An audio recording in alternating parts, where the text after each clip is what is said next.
This video is very special to me because of the content of the video, and I just wanted to say a couple of things before the video begins. First of all, I know the sound quality is pretty bad. I apologize for that, but if you can bear with it to the end, I think you'll be really pleased that you did. It does get better about halfway through. The content of the video is, there will be some gardening tips, there will be some tips as to what you can do with some of your produce that are pretty cool tips. But the content is something along the lines of living life, and that's what this channel is. It's Living Life 1128, and I really appreciate what the young man I'm talking to has to say about how he lives life. So I hope you enjoy the video. And can you hear the cicadas? So last year I was at the garden just doing some things, and a fellow pulls in and wanted to see the garden. I guess he'd seen the film.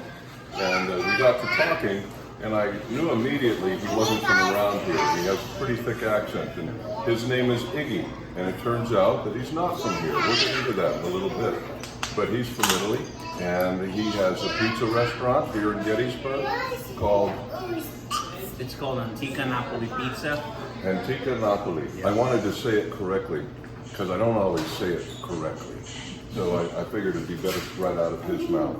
And we had a really good conversation at the garden last year, and I thought, man, I just want to get this guy on YouTube. I want to get Iggy to talk about some of the things we talked about last year. And the first thing we talked about was the quality of the produce. And he saw some tomatoes that were growing there, and I had some San Marzano tomatoes. Tell us about those San Marzano. Well, San Marzano tomatoes are like the ultimate pizza making tomatoes. I mean, you know, in the region of Naples and the San Marzano area, those are the favorite tomatoes. They have a sweet taste to it, and they just, once they cook in an oven, they just bring out the sweetness of a tomato without adding anything to it. And that goes back to the conversation we had yesterday about a good quality ingredient, such as a good raised tomato in a good garden, goes a long way. And your tomatoes, when I took a bite out of it, it was just so full of flavor. I couldn't believe I was tasting that quality here in this part of the world, when the last time I had a good San Marzano tomato was in Italy. And I'm like, okay, I'm never going to taste this tomato again. It happened to be in your garden. So, I mean, that even solidified the idea of making my own garden, like, you know, yeah, with the mulch. And so this is going on our first year fully planning on the mulch and everything. And we've seen the great results of the growth and so quality. You put wood chips down last year. Yes. And you've grown for the first time this year. For this year in that section, yes. Yeah. We seen a great. My fennel is growing like wildfire, and I know my wife makes fun of me because half of the garden was fennel. I love fennel, and I think it's so healthy. And then the tomato plants are growing really well. And we have the string beans are growing like I've never seen a string bean grow before. Snap peas the same way, and the color of the leaves too are brighter and greener, which is sweet. Yeah. I've seen gardens, I've been in gardens, I've raised my gardens in the past, but nothing like I'm experiencing this year. And I think a lot of it has to do with just the way the soil is building. Yeah. With the mulch and the right amount of moisture staying in the soil, not dehydrating the ground, I guess, too much. I'm just going to be super excited when this produce is going to come in. Yeah. And I get a chance to eat it and maybe share it with you. So tell me, yesterday you were talking to me about using the produce for your sauces, like the tomatoes for your sauces, and how much of it do you use, and how much of it would you like to use? As much as possible. Honestly, you know, locally grown product, like we get our green peppers, our mushrooms, our cherry tomatoes, we get our basil. It's grown in PA. I would like to get, like during the seasons when it grows, we bring my tomatoes, like say in my garden. If I have a couple of tomatoes that I know we're not using, we'll introduce it to our salads. It's a backyard grown tomato full of flavor. Instead of using a tomato that might have some additives and chemicals. Yeah. I like to use as close to the ground as possible kind of tomatoes, as close to my backyard as possible. Yeah. And that makes a big difference. Yeah. The flavor is so much better. The response from our guests becomes a little bit better because it just having that good quality homegrown product. It's unbeatable. I don't think you can get it anywhere else. And that's what we do here. Like our lettuce, we try to get as close to a backyard raised lettuce that we can get, and we've had a lot of great success with a spring mix, which is locally grown, and we're able to let the guys supply us quality all year round. And that makes a big difference. Yeah. A little bit goes a long way. That's great. I just want to interrupt for just a moment, and if I might have the camera just kind of pan here. And we came in, and here's Chris and his boys. They came to the garden last year to tour the garden, take a look at it. And they happened to be here having lunch today. Yeah, coincident. And here's Iggy's family across the room. And yeah, you've got a big family, keeps you busy. 7 kids. Been married to my beautiful wife. We've been together going on 20 years. 20 years we met in college. She didn't like me in the beginning, but with my good looks, I won that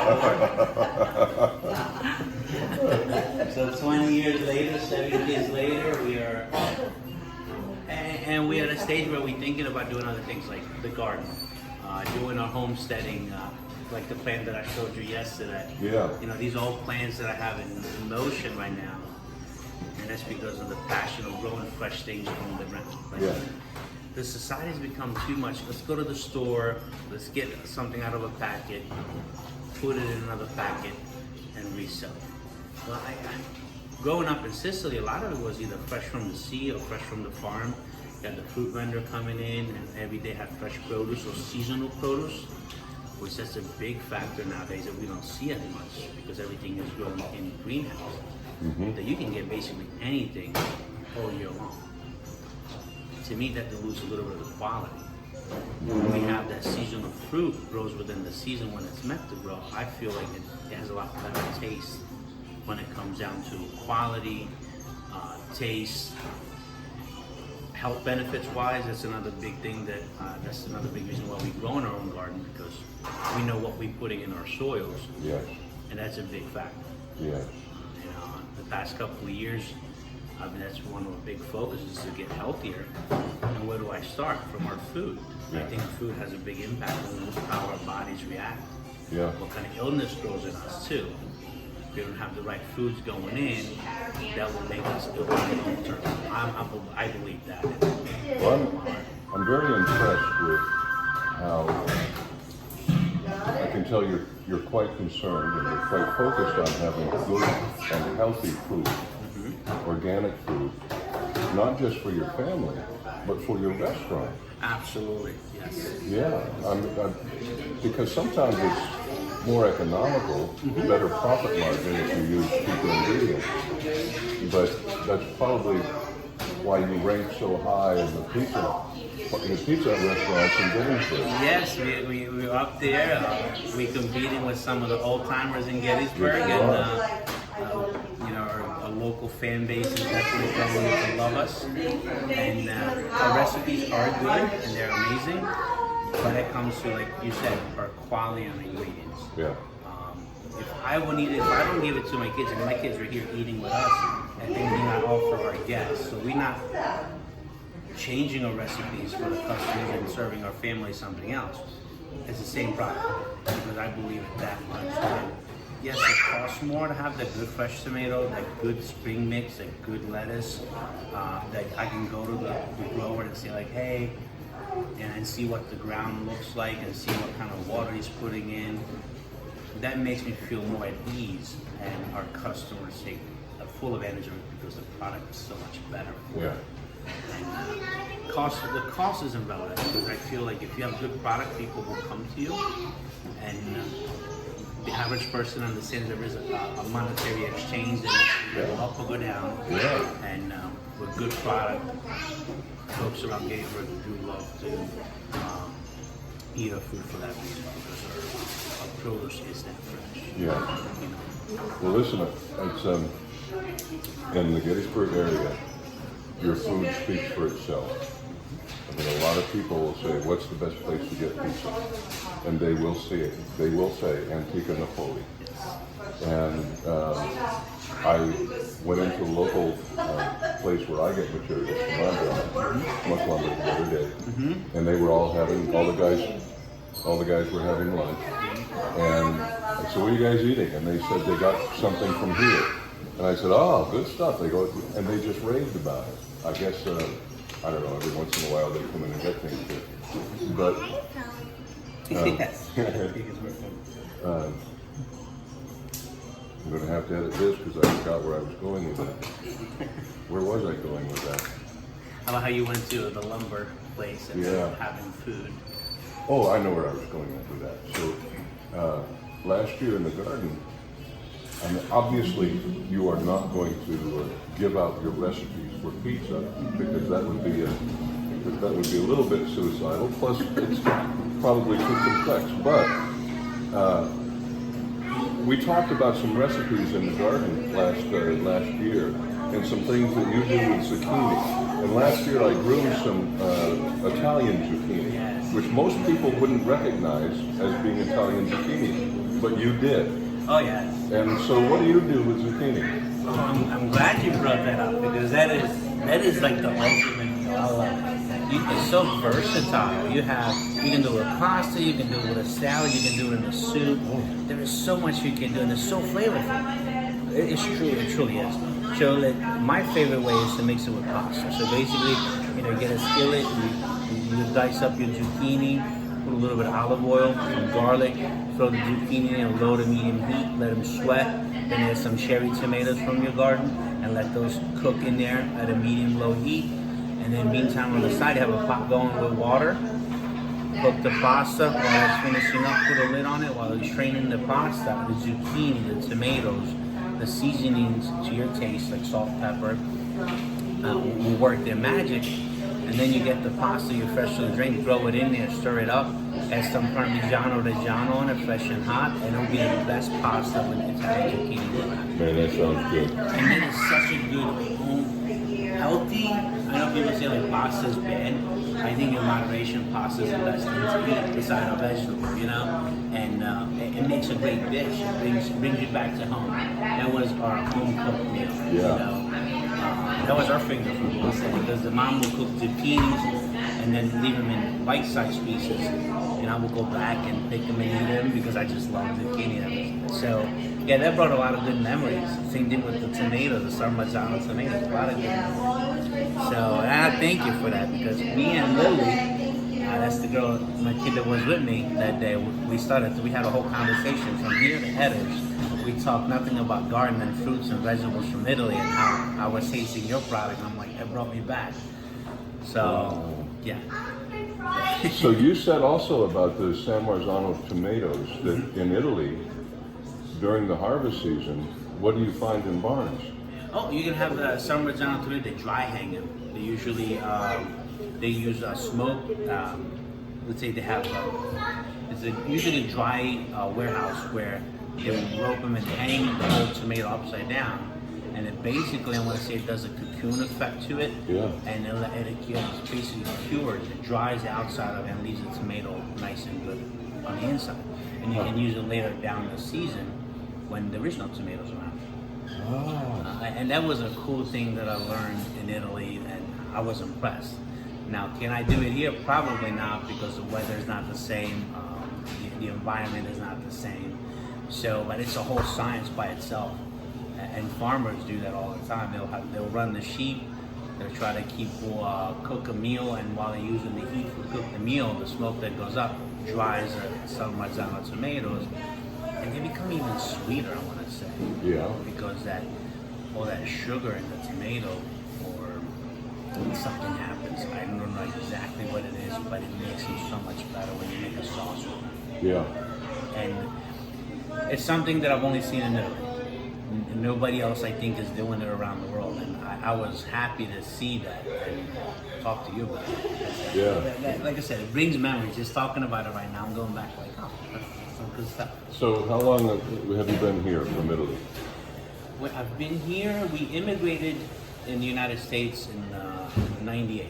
98? Yeah, November 10th, 1998. We came here, just me and my parents and my siblings. We landed at JFK. We were typical immigrant. We didn't have a lot. We came here with barely nothing. And we lived in Long Island, New York for a while. Then we immigrated. My parents moved to PA first. I stayed in New York to finish schooling. Then schooling in New York got too expensive for a young kid like me. And I moved here, met my wife, and basically never went anywhere else but PA, build a family here. Now we have a business here, and we really love how our life is turning out to be in this part of PA. Yeah. So I don't think we're going anywhere anytime soon. This is really inspiring. I mean, you came from Italy, as you said, you didn't have much, you and your family. You met your wife, you have a good-sized family with some active, healthy kids. You have a successful business that I cannot stress how well known it is in the community. And I want to say that if you're from Gettysburg, or if you're visiting Gettysburg, make a point to come to Antica Napoli. You won't be disappointed. You will not be disappointed. And where are you located? We are located on 39 North Washington Street, right in Gettysburg. We run parallel to the railroad tracks in Gettysburg, and we're about a block away from the circle. And we're kind of that hidden gem that you really got to go look for it. But once you find us, there was a good treat at the end. Yeah. And that's true. If you find 7-Eleven, you're not far away. Yes, Yeah. we're right behind 7-Eleven next to the BB&T bank. Yeah. Okay. Yeah. But that's what it's all about. It's like, thanking the people that served, and just hang that flag there, and it's all about family too. My family comes in, I love it. Our relationship with our customers. Yeah. That's important to you, I can tell. Because the people that are coming in, they really have connected with you. Yeah. Yeah. And it was easy to connect with you last year at the garden. That's kind of why we're here too, because you have a connection with people. It really makes me happy to know that the person I'm talking to knows that I am fully committed to that conversation. Yeah. Nowadays we're so like in and out, work, home, sleep, that we tend to forget what's really important and what makes us who we are. And that's like the time that we have with that individual, like that conversation I'm having with you. I'm 100% committed to you, my family shows up, I love them, my kid comes up, I try to give him all my attention. Because when it's too much, like we always go for the extra thing, I want the big car, I want the fancy house, but really when you take all those layers off, this is like what matters. This is what's gonna make you feel good. That conversation, that good local garden that you raised and you picking it up with your hands, that has a profound impact, almost subliminal, I wanna say, that we are so growing away from. Like that back to basic almost of living. Yeah. And that's why I always get passionate to talk about food or the garden or talking to a new person that I just met. Yeah. Because that's important. That's what's important to me. This channel is called Living Life 1128, and 1128 stands for Matthew 1128 in the Gospels, and that says Jesus is saying, "Come unto me, all you who are weary and heavy laden, and I will give you rest. Take my yoke upon you and learn from me. My yoke is easy and my burden is light." And living life to me is, the YouTube channel is about the things of life, not just gardening.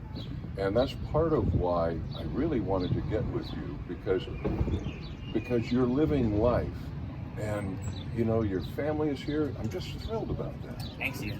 We'll see you, brother. Thank you. And you see, just like somebody leaves and they make a connection, and this is what it's supposed to be. I mean, this is what God ordained with us for human beings. Exactly. And not just to sort of disregard and devalue one another, but you give 100% to people. I'm thrilled to see that, and I appreciate it. Yeah, it brings joy to me to see people try. And, you know, a lot of times, like, that one person might need just a simple, "Hey, how you doing?" Yeah. Which it turns in, "I'm doing fine." "Oh, me too." And then next thing you know, you're having a 3-hour conversation, and that person's day or my day has changed Yes. to the better. You know, isn't that great to have that? It is. I think it is sad to say, like, there's a lot of people nowadays that don't experience it on the daily, and their life is just going on one tone. Yeah. And we can just break that cycle and turn them into like that little spike that might trigger that steamroller to go towards the positive versus the negative. Yeah. And for me, a lot of that was from coming to the United States with nothing. Like, I've seen the ugly of the world. That's why we're here. We can't. I love my parents. My parents are great people. They're great providers, but due to circumstances and the location, they just couldn't provide us what their heart wanted. And now that they're older, they see like that didn't matter to us kids. We were a family. Yeah. Didn't matter if we had one loaf of bread or we didn't have any loaf of bread. What mattered was that we were together. We were sharing a vision together, and they gave out so much for me, which in return, I want to do that for others. Which my kids, you know, I'll give up anything for my kids. You know, like, I want to build so much more for my kids, which unwillingly that led that I can provide for others too, unconditionally, without worrying about a financial burden or an emotional decision. Do I choose this or choose that? So the abundance is there, but it all started by feeling this way, by feeling like, you know, I'll bring it back to the simple ways, and then we'll take it from there. Yeah. And that's basically what it is. That's what created this. That's what created the love that I have for my wife and kids. That's what created the, you know, the dream of having the homestead that I showed you yesterday with the horses, the ducks, and the pigs, and those are all olive trees. Olive trees, yeah.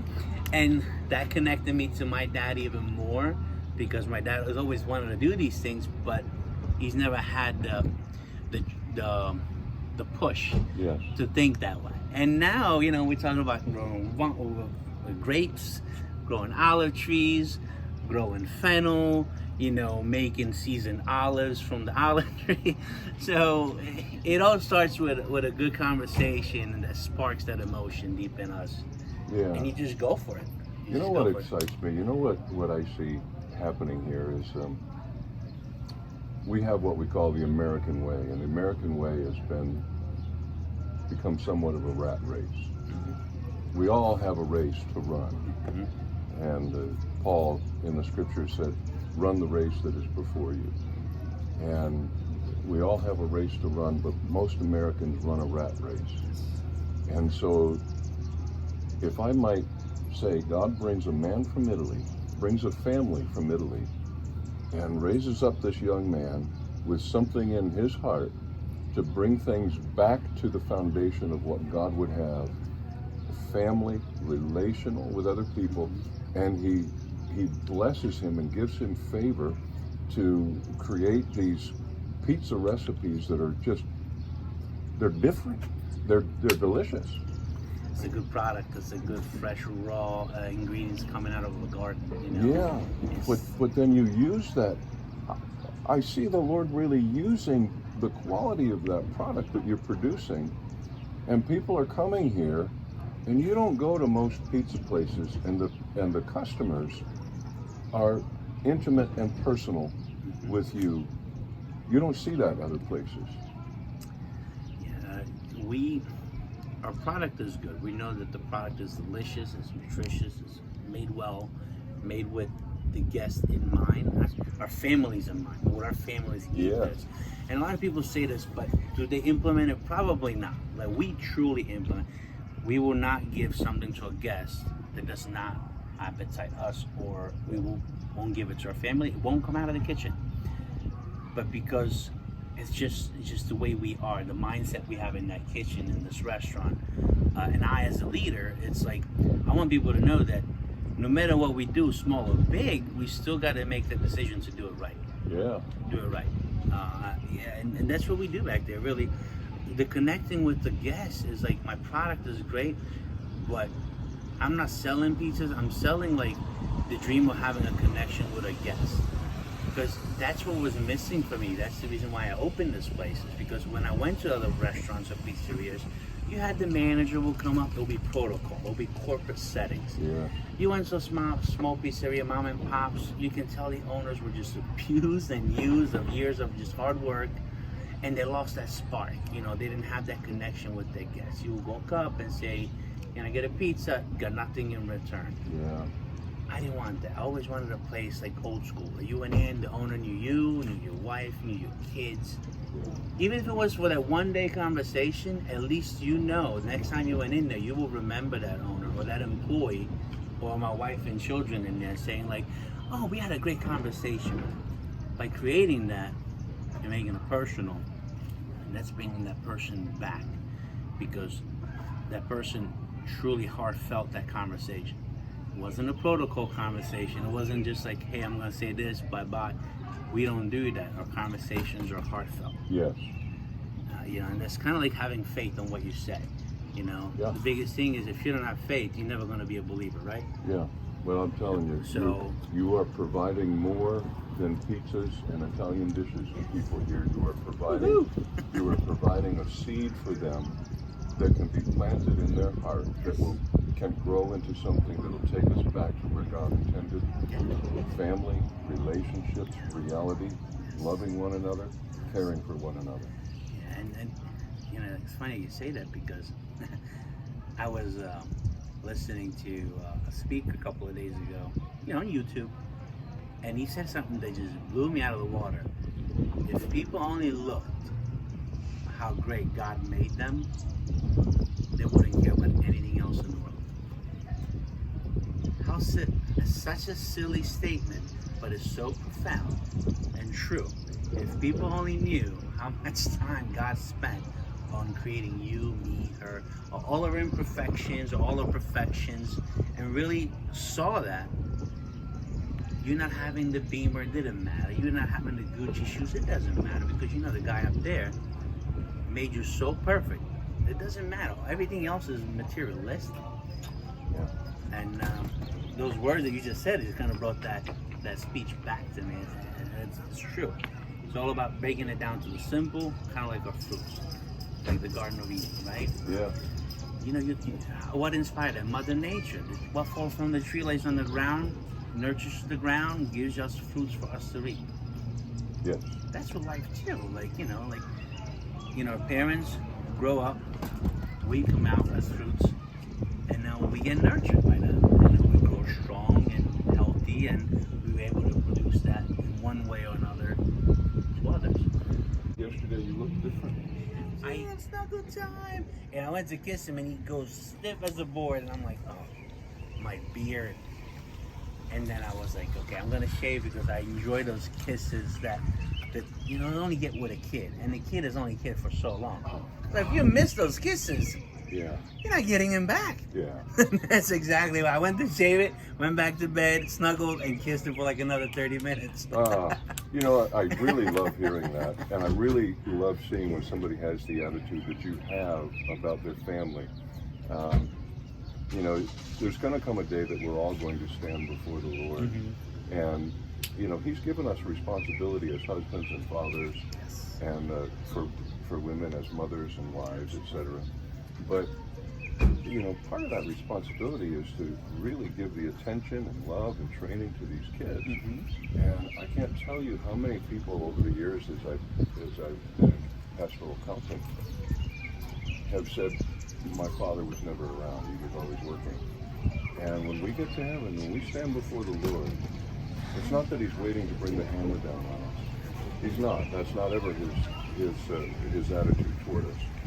But he's not going to say, hey, you made a great pizza. No. He's going to say, you loved your kids well. You did a great job there. Well done. That's another great point you bring in, because if you ask my wife and kids, I always say two things. One, my biggest fear is not to leave them when I leave this world with enough amazing memories for them to have that impact in this world. And two, every time I look at them, I say, hey, guess what? They're like, what? I love you. Something that's simple, but it's so individual to that child. Like, I don't do it with all of them. It's when they do something right, I do that all the time. Hey, guess what? I love you. Awesome. And it becomes protocol after a while. But that, over the years, some of my kids look for that. Yeah. When they do something right, or they just waking up and they see me going in around the house, hey, guess what? I love you. They know the answer. Yeah. But it's just that word and that habit, that mindset of hearing it. And those are the two most important things. Leaving this world with enough memories for my kids. And just have that connection. To know that dad is there. Might be at work at the pizzeria 15, 16 hours a day. That's why they're here so often. Good. And when I'm home, it's kids' time, and my wife has my time too, because let's not forget, without my wife, I wouldn't have these beautiful kids.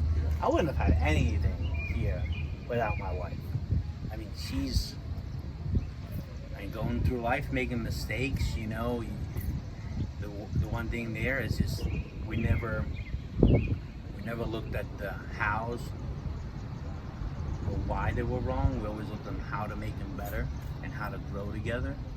Even if there was like a time that life was stressful. Mm-hmm. It wasn't always roses, We were poor. Yeah. Now we were blessed to have what we have. But that led us to really grow who we really are and empathize. Like, we're always givers, we're always lovers, we're always caring for our family and friends. The place that we are now, because we stayed so long and we worked at it so long, now we just amplify that, who we are, tenfold. Wow. Good. And it goes back to a garden. You raise it little and then it grows big. That's it. Then you rip the fruits. That's it. That's it. Delayed gratification, we can call it. Yeah, delayed gratification. Yes, And my wife is it. my delayed gratification. Oh. I waited so long, and then I found her, and it's just nothing but fruits every day. Tremendous. Tremendous. Now, is she from Italy? No. No. No. My wife is born and raised in Pennsylvania. Yeah. She was never out of the state until she met me, and she's I think half German. I want to say Polish and Cherokee. Really? So a lot of people think she's Italian, goes the dark hair, But no, she's straight Pennsylvania Dutch, I guess you can say. Okay. Yeah. Dutch person. Yeah. And I just was attracted to her since day one. Love at first sight. As stupid as it sounds, I know. That's not stupid. I know exactly what you're saying. We joke around with some of our friends. I have a friend of mine, Rosie. When my wife walked into our math class that we had, our first class together, I didn't know she was in that class. She walked in, and I'm in the back of the room. My friend's just having a good time. My professor didn't like me because I was loud. We were laughing. Great students. But when she walked in, I swear, I've never said this in my life. I looked at my friend Rosie. I was like, Rosie, I'm going to marry that lady. First time ever seen her. You're young, 18, 20. Life is great. And fast forward to 20 years later, she's still with me. And out of that, I think that word was so meaningful to me when I said it, and how I said it, and the emotion that she gave me. That's awesome. That's awesome because, and I want to say to the people that when God brings and presents before you your spouse, so many times you know it. And like you said to Rosie, I'm going to marry that woman. Mm-hmm. And you did. And look at this. I mean, it's like 6 kids, 7 kids later. Yep. And a restaurant and this wonderful life that's growing. So you're blessed, man. Yes. I thank every day for what I have, Yeah. and the friendships like you guys we just made, and seeing my kids do what they want, and have family come over and visit, friends come over and visit. So basically it's a big hangout here. Yeah. While making a living out of it. So I don't even consider work. I think it's like more like my man cave for the family. Yeah. And I think what he's saying there is really genuine, because when we were speaking yesterday, I really got this sense of how much Iggy really likes to cook for people, for his family, and for others. He just really finds great joy in that. So, you know, if you're going to eat somebody's food, how much better is it when they really enjoy preparing it for you? And that's this guy right here. So, yeah, we've got to let you get back to work. Yes. And I apologize. for taking Hey, so this long. is a great conversation. It is. I love it. I love it. This we can do Gosh. this anytime. Well, Yeah, we can talk about other things. I think our vision and our representations in life are very compatible. yes. So that's a beautiful thing. It was refreshing. I look forward to more of this. I really do. And Yes. somehow we can make that happen. Yeah. I feel we can sit here for like 2-3 hours and just Yeah, we have a could. conversation. We could. I think the employees will come and get me. I think your kids will come and get Yes, you too. yes, the little one is kind of looking for me So too. thank you. Thank you guys. We got to go back in there, and we have 2 weddings tonight to cater, Oh, plus our normal dining room settings and deliveries. So we got a busy Friday. yes, you do. And here's the sign of Antica Napoli Pizza. So when you see this storefront, you found the right place. That's all it is. Thank you Thank so you. much.